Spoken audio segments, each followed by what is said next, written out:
Take it easy. Your driving is scaring me out of my wits. And these roads of Whispering Oaks are too dark at nighttime to drive this fast. I'm used to driving by moonlight, Rosa. This whole thing is ridiculous. With everything else that is going on. I know, it's terrifying, but the headlights in this car aren't very good. And I'm expecting an elk to run out any minute and you won't be able to stop in time. Never mind the elk. When Blaze and Ferny pull a stunt like this... I don't mind so much my cousin entering the Whispering Oaks boxing match, but I think right now we should have more important things to consider. That's exactly my point. Someone's trying to take over the ranch. Gordon has been missing almost a week after someone tried killing him and Chris, and Tony is still arguing real estate and title with Thornton Pratt, and Blaze and Ferny enter a boxing match. Really? Why, Rosa? What are you asking me for? I don't know. Isn't your dad supposed to be there? Maybe he can talk some sense into them. It's a nice thought, but I don't think my dad has ever talked sense into anyone. Well, we'll see.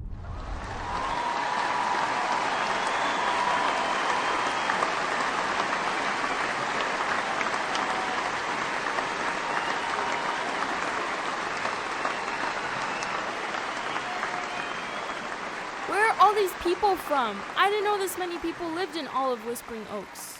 The surrounding towns come together for this nonsense. This is a big deal with them. And each town takes turns sponsoring it. This year it's Whispering Oaks. How do you know so much about this? Ferny told me. You didn't place a bet, did you, Breen? What do you take me for? I take you for Joe Gribble's daughter, and nothing would surprise me. I've never been so insulted in my life.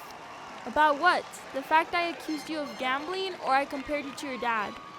What are you girls doing here? Dad? You are here. Of course I'm here, but what are you doing here? This is no place for two young ladies of your stature. It's 10 o'clock at night. We're here to talk to Ferny and Blaze. We have bigger fish to fry, and they're acting like they're 5 years old.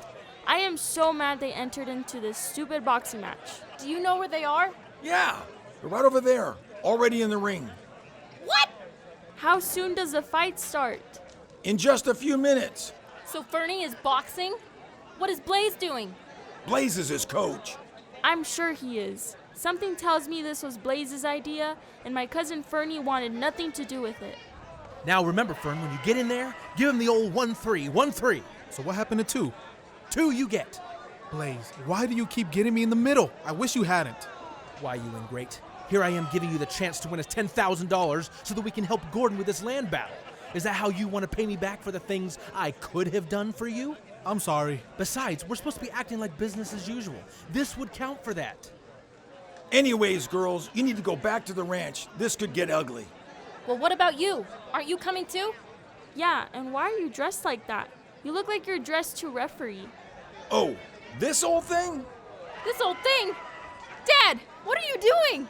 I'm refereeing this fight. What? Why in the world are you doing that? Because I gotta make sure Ferny loses. Loses? Loses? Joe, have you lost your mind? No, but I'm getting there. I'll explain later. But trust me when I say my motives are right.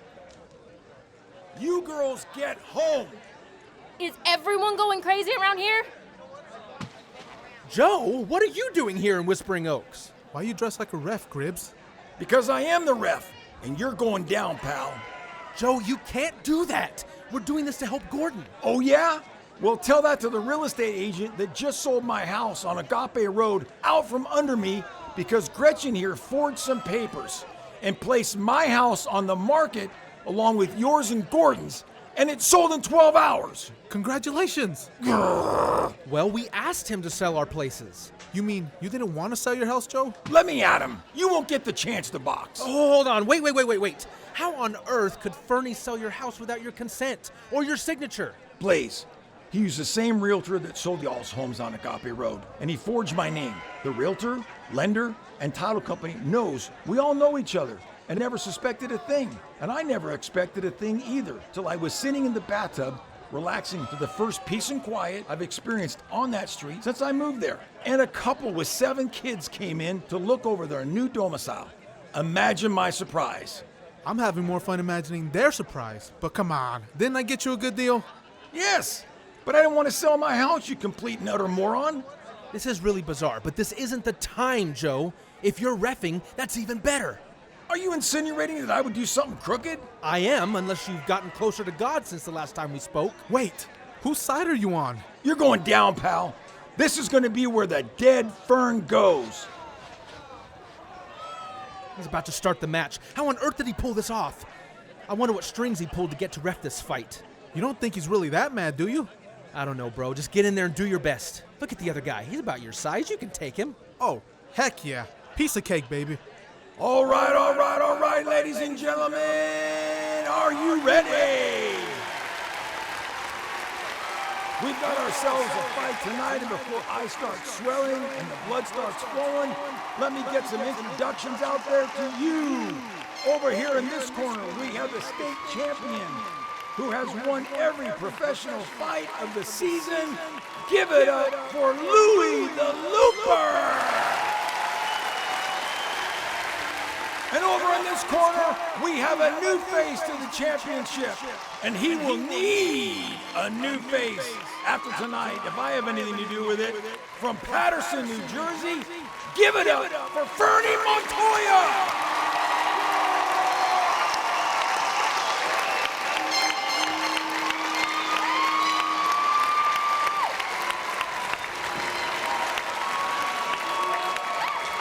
All right, you two, let's meet in the middle. We don't want any rough stuff now. Louie, you can't do any eye poking like this. Ouch! What's wrong with you, Joe? We want a clean fight. Now get back to your corners. This'll be a piece of cake. Yeah? And you're the cake. Oh, aren't you hilarious? That's my line. He's bluffing. Don't worry about it. I ain't worried about it. And for the record, it won't be my fault if I take a swing at Louie and accidentally hit Joe. Of course not. No one would blame you for that. Hey, Blaze, What? look over there. Front row, on the left, at the end. What the heck is Thornton Pratt doing here? I am sick of hearing that guy's name. What would a businessman like Pratt be doing at something like this? Placing a bet, no doubt. Take it, Fern! And there at it, ladies and gentlemen. Louis striking hard right out of the chute there, giving Montoya quite a jolt. That's right, Gramp. In fact, it looked like Montoya's head came off with that first hit, but he appears to be coming back. Oh my, look at that swing. One swing from Montoya and Louis is down. Very slowly getting back up. Yes, and it looks like the referee is taking his time counting. 1, 2, What is wrong with you, Joe? Count! 3, 4. What are you, a sloth? Count! All right, it looks like Looper is back on his feet. There will be questions about that slow count, though. All right, now give him a chance, Fern. Give him a chance. All right, they're back at it. Louis swinging violently. Oh, and there's a violent blow to Montoya's head. And He is down. 2, 4, 6, 8. Wait a minute, I'm up. What's this 2, 4, 6, 8, 10, Joe? What happened to 1, 3, 5, 7, and 9? I don't like those numbers. They're odd. Well, put him in. I like them.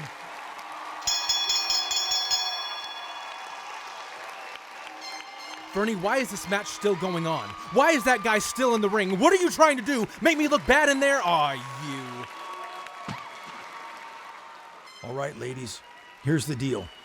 I will forgive the real estate deal and play this match straight, but Fern, you have to believe I'm trying to save your life. What are you talking about? Fern can take this guy. I have no doubt of it, but as a friend, you've got to trust me. I will explain after the fight, but Fern, you've got to throw this fight. I am insulted that you would think I would do something so wretched, so degrading, so... Fern, stop. Okay, Joe, I think you have good reasons.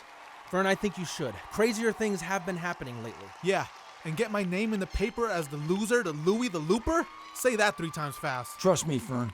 I've never given you reason to, and I'm sorry for that. But trust me. All right, just don't get mushy.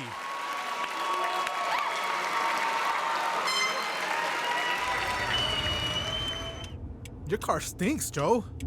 Only since you got in it. It smelled like cinnamon rhubarb pie until you got in it. Now it smells like a yak. So, why did I have to throw that fight tonight?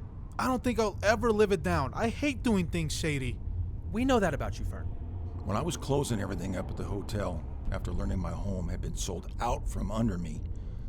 I was telling Gibson, the hotel detective, how I was planning to come up here to Whispering Oaks and kill you for selling my house. Yeah? Well, he follows the racing forums and local fights in the state. He then started telling me about this fight happening tonight, how you had entered it, and how that the last person that won the Whispering Oaks championship died shortly after the fight. So I asked if it was due to an injury in the fight, or if they too had sold a friend's house out from under him. He said no, that on the way home after the fight, the guy went off the road and was killed. That sounds disturbingly familiar. He further told me that this guy Thornton Pratt, that everyone in Whispering Oaks seems to be afraid of, was suspected of foul play because he was known to place bets on the fighters. And that particular young man had been asked to throw the fight by his manager because he'd heard Pratt's money was on the other fighter. Oh gosh. I get it. So you felt that the same thing might happen tonight. But who did Pratt bet on tonight? Looper. So you think he would have done the same thing? I don't know, but I didn't think it was worth the risk, especially with everything else that's already going on. How did you find out? Tony called me and told me. That's why I thought, with what I knew, I needed to be in that fight tonight. I think I'm gonna be sick. Couldn't you have just called and warned me? I would have, but you blocked my number, Mr. Salesman, remember? I was honestly battling the whole time whether or not to leave Pratt to his own devices. Besides, Gibson has connections and made it happen. So I thought it'd be a little fun watching you sweat it out. If Pratt truly is behind all this, he's the most diabolical person we've ever come up against. So what do you guys know about this southern quarter? Tony was telling me a little bit about it. Not much. We've wanted to know more, but Gordon has been super secretive about it. Well, with him not showing his face and everything else going on, I think it asinine to sit and wonder and wait. So, tomorrow, I'm going to check it out, and I want you guys to go with me. Really? I'm down. Wait, I don't think we should just disregard Gordon's wishes. Besides, what is that really going to prove? Exactly. We'll never know until we check it out. So bright and early, 7 a.m. sharp. Chris serves breakfast at 7 a.m. sharp. As I said, bright and early, 8 a.m. sharp.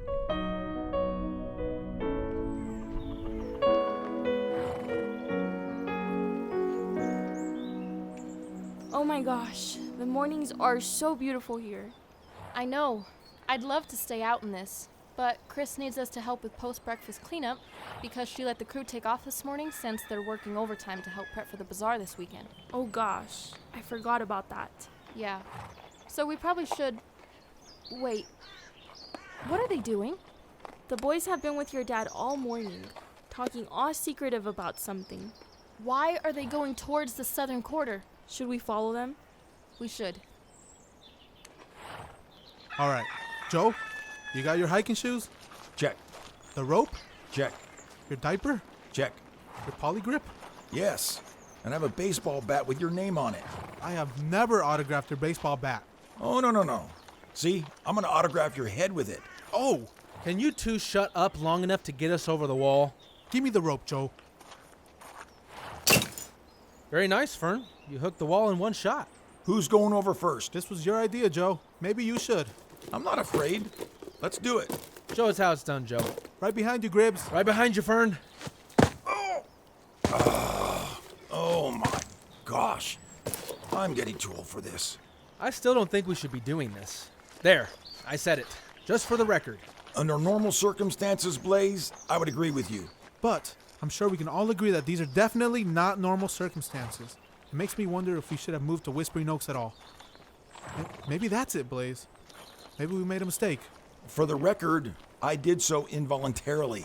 Ferny, I think any time we're on the right track, the enemy is going to fight us. The children of Israel thought they should have stayed in Egypt because they hit a Red Sea. That's right. They continued to think that with every obstacle they came across. Brother Branham said even though the promised land was theirs, God had already promised it. They still had to fight for every inch of it. So, we can't think we're on the wrong track just because we have opposition. In fact, many times that's the best sign we're on the right track. Kind of like a scarecrow. Exactly, Fern. The scarecrow is there to scare you away from the good things God is trying to give you. Good analogy, Fern. Thanks. But it wasn't an analogy. I mean that scarecrow. What in the world? What is a scarecrow doing out here? That's about as freaky as it gets. That is really creepy looking scarecrow, and it looks like its eyes are following us. Take it easy, Fern. Don't scare yourself. It's just a scarecrow. But I agree with you, Blaze. What on earth is it doing here of all places? I'm assuming the southern corner is right around this little hedge of forest here. Great, and the scarecrow's right in the way. So, I assume we go around it? Well, sure. You're not scared, are you? Of the scarecrow? No. Of who put it there? Maybe. Why? Because it's just a weird thing to do, Joe. That's why. I agree. But maybe it's trying to tell us something, or whoever put it there is. Perhaps. What was that? Breen, I told you we were getting too close. What are you girls doing here? We could ask you all the same thing. I think it's pretty obvious what we're doing here. And we couldn't help but notice you hesitating to walk past the scarecrow. That's really sad, guys. I agree. Well, you ladies want to lead the way? Yep. Glad to. There they go. They're really gonna do it. Nice going, Fern. Well, I didn't think they really would. Come on, let's catch up with them. Girls, wait up!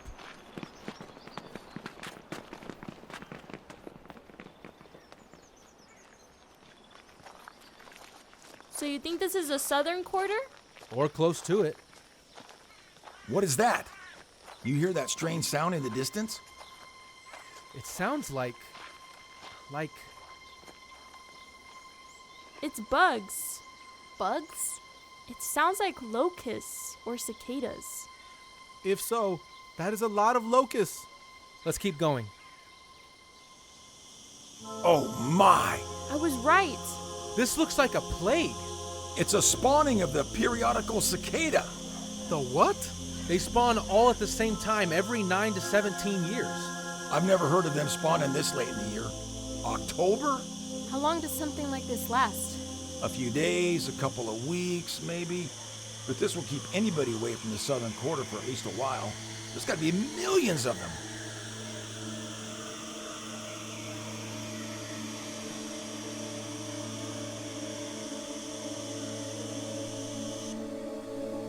Mr. Pinelli, I want to thank you for accommodating me at such short notice and coming to my office again.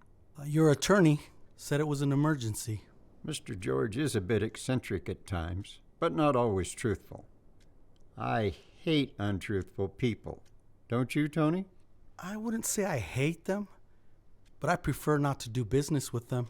Let me not waste your time. Now I will get to the reason I ask you here, as I am sure you're as anxious to hear it as I am to say it.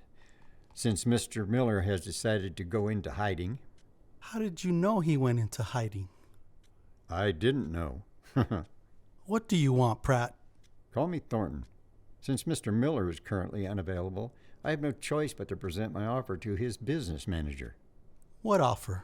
Mr. Pinelli, I have made no secret of my disdain for you and Miller, and this whole Goshen Acre debacle. However, no one likes to go to court, and no one likes to see people taken advantage of, as your Mr. Miller has been. So you say. Mr. Pinelli, I happen to know that with the expense of the land and the building of the Dude Ranch, though much of it was done with donations, free labor, and volunteerism, Mr. Miller was still out of pocket just under $1,500,000. Now, call it what you like. To avoid the scandals, the courts, and the nasty affair of putting people out on their ears, I'm willing to give you, on Mr. Miller's behalf, a check right now for $1,500,000 to settle the score, secure his losses, and give him the opportunity to go elsewhere and realize his dream on property that is free and clear of any liens. Mr. Pratt, this is... Are you serious? Thornton's not such a bad guy after all, is he? Now, don't get me wrong. I want that land. However, it is beneath me to put someone out who has already been taken advantage of. I want everyone to win in this situation. I will more than recoup my losses with the housing project I intend to build. So you truly plan to just build a housing project? The moment the lien is satisfied, I already have the public report, the contractor signed. We're ready to break ground, Mr. Pinelli. It's Tony. Wow. Thornton. I had no idea. I mean, this is a big decision. Well, I understand that. Could I have time to consider? Time to get with Gordon I would expect nothing less. Please do. But time is of the essence, Tony. I need to know your decision by the close of business tomorrow. I am so sure you will take advantage of this offer that I have already taken the liberty of having Mr. George draw up the check. It is waiting. In fact, if Mr. Miller likes, we can do a complete transfer. So you have the funds. No waiting, no hassle. You let me know. I certainly will, Mr. Thornton. I really appreciate it. I look forward to hearing from you. You certainly will. Thank you.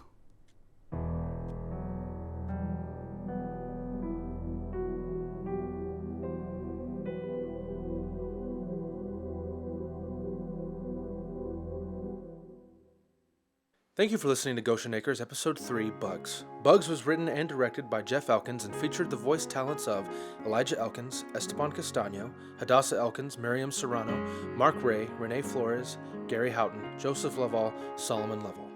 Tune in next time for Goshen Acres, Episode 4, The Framing Effect.